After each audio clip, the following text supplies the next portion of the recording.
All right, so this is just a quick demo of the thermistor. I've got a the thermistor modification. I've got a warm glass of water here, which is around 100 degrees Fahrenheit, and I'm gonna go ahead and put the thermistor in there, and you're gonna hear the fan speed up. Right now, that fan's running at 20%, but when I pretend like the enclosure's heating up, I just put the thermistor in the hot water, and we hear that fan kick on.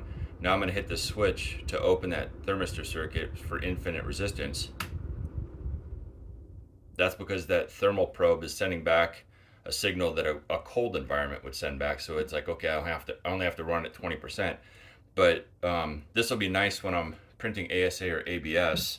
I can manually override that thermal control to let it run at 20% only, so my enclosure warms up. So I've got that circuit open still.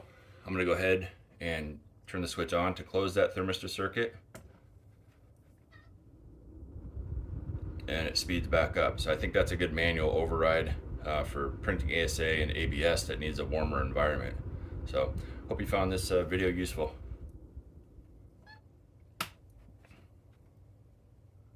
All right, so this is the modification itself. I've got a switch here. It's just a single pole, single throw.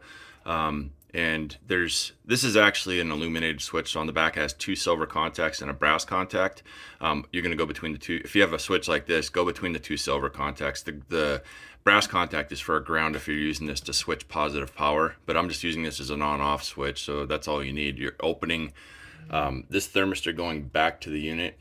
I cut one wire on one side, and I wired those two leads to the switch, so that opens that up. And when it opens it up, instead of this measuring really high resistance, when that's open, it's infinite resistance. So that's the mod there. And when this is closed, this is measuring and sending back its measured resistance, which allows this fan controller to speed up as if it were reading hot temperature instead of cold. Again, infinite resistance is what it would read when it's super cold. So that tells us to stay at 20% instead of rev up to 100%.